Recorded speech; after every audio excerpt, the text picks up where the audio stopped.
Hey there, champions. We're back at it again with another read aloud, and we are on Dolphins at Daybreak by Mary Pope Osborne, and we're on chapter 2.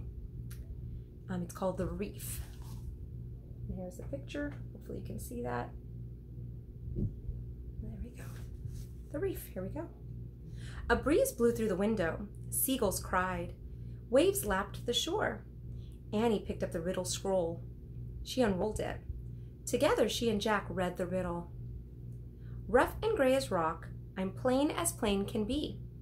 But hidden deep inside, there's great beauty in me. What am I?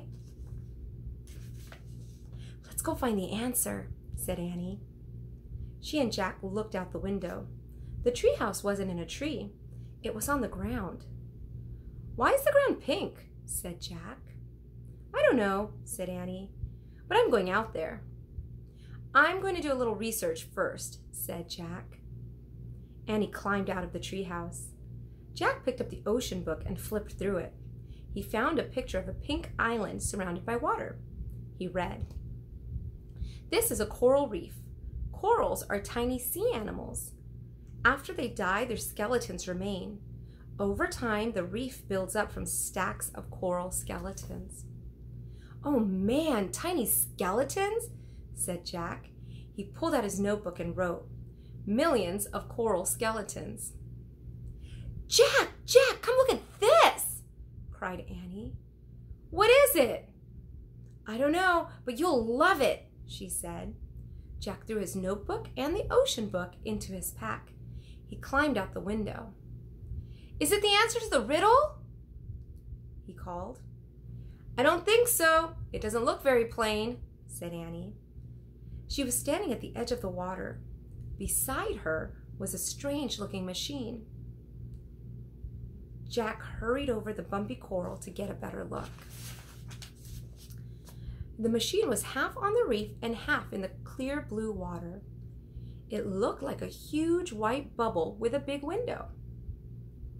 Is it a special kind of boat? Asked Annie. Jack found a picture of the machine in the ocean book, and he read, Scientists who study the ocean are called oceanographers. Sometimes they travel in small diving vessels called submersibles or mini subs to study the ocean floor. It's a mini sub, said Jack. He pulled out his notebook. Let's get inside it, said Annie. No, said Jack. Actually, he did want to see what the sub looked like inside, but he shook his head. We can't. It's not ours. Just a teeny peek, said Annie. It might help us figure out the riddle. Jack sighed. Okay, but we have to be careful. Don't touch anything, he said. Don't worry, said Annie. And take off your shoes so they won't get wet, said Jack. He and Annie slipped off their shoes and socks and threw them toward the treehouse. Then they stepped carefully over the sharp coral. Annie turned the handle on the hatch of the mini sub. It opened. She and Jack climbed inside. The hatch slammed shut. The mini sub was tiny. 2 seats faced the big window. In front of the seats was a computer built into a control panel. Annie sat down. Jack opened the ocean book and read more on the mini sub page. Mini subs have strong hulls to keep air in and protect those aboard from water pressure.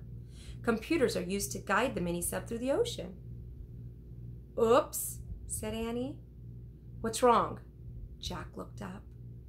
Annie was waving her hands in front of the computer. Now the screen showed a map. What's going on? Said Jack. I just pressed a few keys, said Annie. What? I said not to touch anything, said Jack. An air blower came on. The mini sub jerked backward. Get out, said Jack. Here's a picture.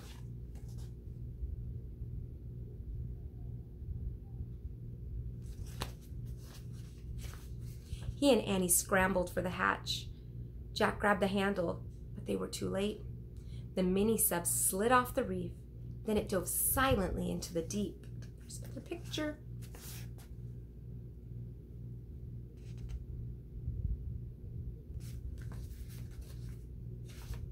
And that's the end of chapter 2. Next time we'll read chapter 3, which is called Mini Sub. This says Mini Sub. I hope you guys enjoyed that chapter and have a wonderful night. Sleep well. Good night. Sweet dreams.